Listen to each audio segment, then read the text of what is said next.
Hello friends, I hope आप सभी लोग फिर से अच्छे होंगे। तो बेटा अगले लेक्चर पे हम चलते हैं, जिसमें लेक्चर नंबर ही हमारा 39 है। और 39 लेक्चर में हम क्या कवर करने वाले हैं बेटा, जो केस हमारा है ये केस 2 है। और इस केस में हम परपेंडिकुलर डाइलेक्ट्रिक को देखने वाले हैं। मतलब हमने पैरेलली डाइलेक्ट्रिक्स को सारे इंसर्ट कर लिए। अब हम जो डिस्कस करने वाले हैं वो परपेंडिकुलरली कैसे डाइलेक्ट्रिक्स को इंसर्ट करा जाएगा। तो देखिएगा, तो देखिए अपन यहाँ पर क्या करेंगे, यहाँ पर अपन क्या करेंगे, जैसे मान लीजिए आपको बोला गया है एक कैपेसिटर है। देखो उसको समझना पड़ेगा बेटा, ये काफी इंपॉर्टेंट है।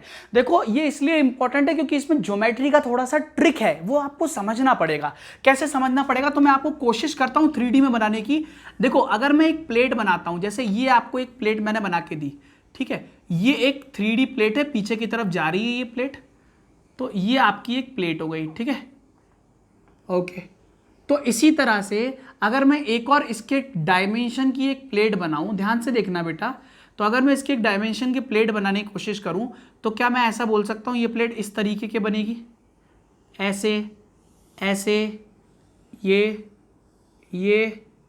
ठीक है, इसको सीधे कर दिया, बोलो जल्दी से, ये प्लेट्स बनेगी, है ना। आई होप आपको क्लियर दिख रहा होगा। क्यूबॉइडल क्यूब का कॉन्सेप्ट है, क्यूब या क्यूबॉइड बोल सकते हैं, क्यूब, है ना। तो अब ये जैसे ये आ गया, तो यहाँ पर इस चीज़ को मैं प्रॉपर बना देता हूँ। देखो डायमेंशंस मैं 2 मिनट के लिए हटा देता हूँ, ये डायमेंशंस मुझे नहीं चाहिए। अब एक्चुअली में आप समझो मैं क्या कर रहा हूँ ना, ये आपका कैपेसिटर है। कैपेसिटर कैसे है सर, ये सेंटर से वायर कनेक्टेड है, इसके सेंटर से यहाँ से वायर कनेक्टेड है, ठीक है। अब इस कैपेसिटर के अंदर मैं डाइलेक्ट्रिक फिल कर रहा हूँ, पर डाइलेक्ट्रिक कैसे फिल कर रहा हूँ आप समझो। जैसे मैं कैसे करूँगा डाइलेक्ट्रिक फिल, इसके अंदर मल्टीपल डाइलेक्ट्रिक्स, जैसे अगर मैंने मान लो यहाँ पर डायमेंशन दिया हुआ है, फिर से बना देता हूँ, कोई दिक्कत की बात नहीं है।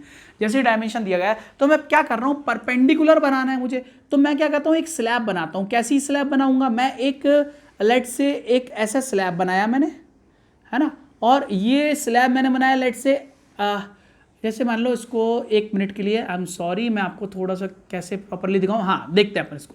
देखो इसमें मतलब मैं ये चाह रहा हूँ, जैसे स्लैब कैसे बना दी, ऐसे, और आपको ये इस तरीके से स्लैब्स बना दी। देखो आप ध्यान से देखो, समझ पा रहे हो, देखो समझ पा रहे हो। आई होप आपको अब तो क्लियर हो रहा होगा। तो मैंने क्या करा है बेटा, क्या करा है इसके अंदर, जल्दी से बताओ कि कैसे स्लैब्स डाली है। जो प्लेट थी ऐसी, उसमें ऐसे ऐसे ऐसे ऐसे डाइलेक्ट्रिक डाला। पहले प्लेट ऐसी थी, पहले प्लेट ऐसी थी, फिर से बोल रहा हूं, पहले प्लेट ऐसी थी कैपेसिटर की, तो मैंने ऐसे ऐसे डाइलेक्ट्रिक डाला था। अब यही डाइलेक्ट्रिक पैरेलल था पहले, पर यही डाइलेक्ट्रिक परपेंडिकुलर कब होगा, जब ये प्लेट ऐसी हो जाएंगी और मैं डाइलेक्ट्रिक ऐसे ऐसे ऐसे ऐसे खचाखच भर दूंगा। बात आपको समझ में आई। तो अब देखो ये जो सेक्शन है, ये वाला, ये एक डाइलेक्ट्रिक का सेक्शन है, ठीक है, ये वाला दूसरा डाइलेक्ट्रिक का सेक्शन है ना, ये दूसरा डाइलेक्ट्रिक का सेक्शन है यहां पर। इसी के बाद ये तीसरा डाइलेक्ट्रिक का सेक्शन है, देखो ध्यान से, ये तीसरा डाइलेक्ट्रिक का सेक्शन है, इसको मैं बोलता हूं थर्ड डाइलेक्ट्रिक डाला गया है।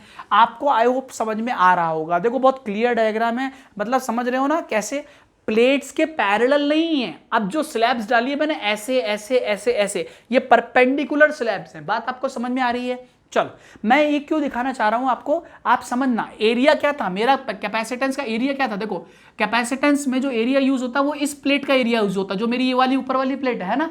तो इसकी लेंथ मैं ये बोल रहा हूं, लेट से इसकी थिकनेस पीछे वाली भी है।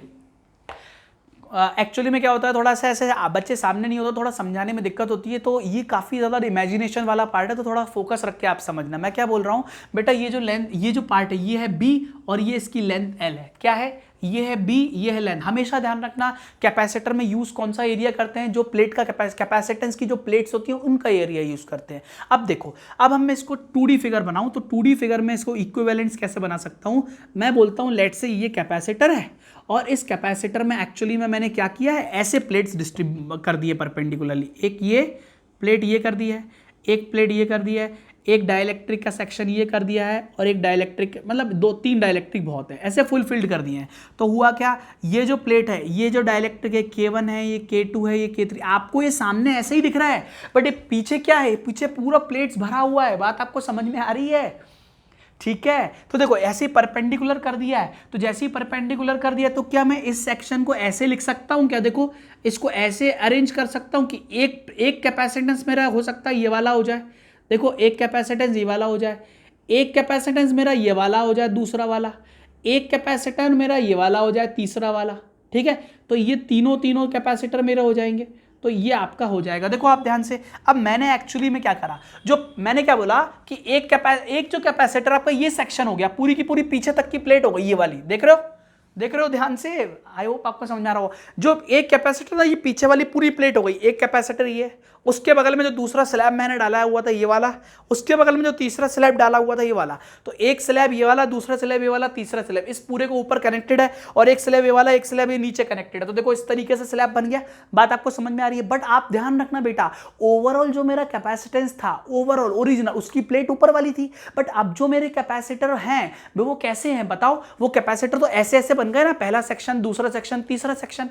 देखो प्लेट्स ऐसी डाली गई हैं, तो पहला सेक्शन ये हो गया, पहला कैपेसिटर ये बन गया, दूसरा कैपेसिटर ये बन गया, तीसरा कैपेसिटर ये बन गया। मैं प्लेट से ही कैपेसिटर बनाऊंगा, यहां पर कोई प्लेट्स थोड़ी ना है, तो इन प्लेट से ही मैं कैपेसिटर बनाऊंगा। ये वाली जो प्लेट्स है ना, इनके अक्रॉस ही कैपेसिटर बनाऊंगा मैं। तो देखो एक कैपेसिटर मेरा ये वाला आ गया, तो ये जो कैपेसिटर है ये देखो, कई बच्चे कंफ्यूजन क्या करते हैं, ऐसे मान लेते हैं कैपेसिटर, ऐसे नहीं है, प्लेट से ही कैपेसिटर बनेगा। तो प्लेट कहां है? प्लेट ये वाली है और ये वाली है, तो एक K1 ये आ गया, दूसरा कैपेसिटर ये आ गया जो K2 है, और तीसरा कैपेसिटर ये आ गया जो है K3। क्या आपको ये बात समझ में आ रही है? K1 आ गया, K2 आ गया। अब बताओ ये तीनों कैपेसिटर किस में है? क्या सीरीज में लगे हुए हैं?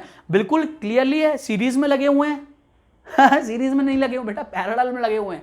तो ये तीनों कैपेसिटर पैरेलल में लगे हुए, सीरीज में तो पहले वाले कैपेसिटर लगे हुए हैं। तो देखो लगे हुए थे। अब देखो ध्यान से जरा, अब अगर मैं आपको बोलूं, देखो ये जो कैपेसिटर, क्या बताओ इसकी, ये जो, अगर मैं एक सिंगल कैपेसिटर लूं, ध्यान से देखना, अगर मैं सिंगल कैपेसिटर लूं, तो ये जो कैपेसिटर है जिसके अंदर K1 डाला गया है, ये जो मटेरियल इसके अंदर डाइलेक्ट्रिक K1 डाला गया है, तो आप मुझे बताओ क्या इस कैपेसिटर की प्लेट ये होगी पीछे वाली? ध्यान से देखो, अगर मैं इसको रब कर दूं तो ये कैपेसिटर की प्लेट ये वाली होगी, देखो ध्यान से, होगी कि नहीं होगी? जल्दी से बताओ।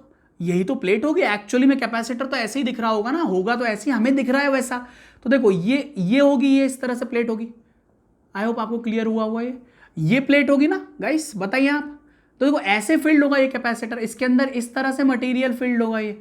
तो जैसे ही इस तरीके से ये मटेरियल फील्ड है, अब देखो, अब आप खुद विजुअलाइज करने की कोशिश करो। ये जो कैपेसिटर है जो मैंने ऐसा बनाया हुआ है, ये वाला, ये देखो आप, तो ये कैसे बनाया हुआ? ये फील्ड है, तो इसके अंदर डाइलेक्ट्रिक तो K1 है, पर प्लेट्स तो ये वाली हैं, प्लेट्स ये वाली हैं। तो देखो ये प्लेट का एरिया कितना हो गया? लेट से मैंने बोला कि इसके अंदर इसकी थिकनेस T1 है, इसके अंदर इसकी थिकनेस T2 है, और इसके अंदर इसकी थिकनेस T3 है, 3 थिकनेस है। तो देखो इसकी जो थिकनेस है, ये थिकनेस सामने वाली है, ये फ्रंट थिकनेस है, तो मैं बोल सकता हूं ये जो प्लेट है, ये जो थिकनेस है, ये T1 है ना।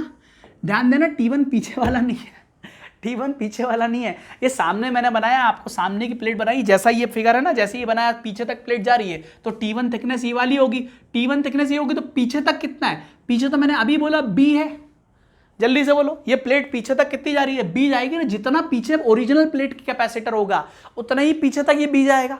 अगर ये समझ में आया तो ही आगे बढ़ना है। बात को समझो, मैं फिर से समझा देता हूं। डाइलेक्ट्रिक डाला गया तो B पीछे तक गया है, ये डाइलेक्ट्रिक स्लैब पीछे तक गई है वो, और T1 थिकनेस का कैपेसिटर बनाया है, ठीक है। अब देखो, अगर मैं मान लो ओरिजिनल कैपेसिटर का थिकनेस D था, ओरिजिनल कैपेसिटेंस की थिकनेस कितनी थी? D थी, तो इसकी भी जो कैपेसिटर के बीच की प्लेट है उनकी थिकनेस कितनी है? D है। चेक करो, समझे बात को? प्लेट कौन सी थी? B क्या है? L क्या है? L क्या था? L क्या था? देखो देखो, ये यहाँ पर अगर ये T1 है, T2 है, तो सब मिला के ये L बनेगा, लेंथ है ना। और ये पीछे ये जो है, ये तो B तो कांस्टेंट ही है, ठीक है। तो देखो अब ये बन गया। अब इसका कैपेसिटेंस बताओ, जल्दी बता सकता है कोई? बिल्कुल बता सकते हैं। C1 जो हो जाएगा वो हो जाएगा K1 एप्सिलॉन नॉट। एरिया बदल गया है क्या प्लेट का? अब ओरिजिनल एरिया थोड़ी ना है, ओरिजिनल प्लेट थोड़ी ना है, प्लेट तो कट गई है इसमें से, प्लेट तो कट गई और प्लेट का एरिया हो गया T1 इंटू बी। क्या बोलते हो?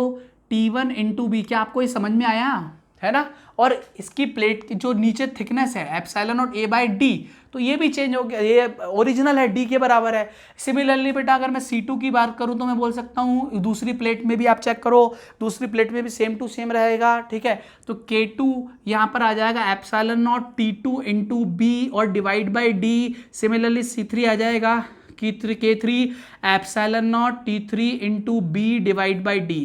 अब आपको पता है ये सारे कैपेसिटर्स किस में है? ये सारे कैपेसिटर्स पैरेलल में है, तो C नेट जो हो जाएगा इस केस का वो हो जाएगा C1 plus C2 plus C3। और इस चीज़ को कैसे फॉर्मुलेट करेंगे आप देखो इसके अंदर से कॉमन क्या क्या आ सकता है? Epsilon not B by D common आ जाएगा, और बचेगा क्या? K1 into T1 plus K2 into T2 plus dash dash dash dash यहाँ पर Kn इंटू Tn, ये आ जाएगा। ये फॉर्मूला काफ़ी ज़्यादा इंपॉर्टेंट है, आपको हमेशा ध्यान रखना है।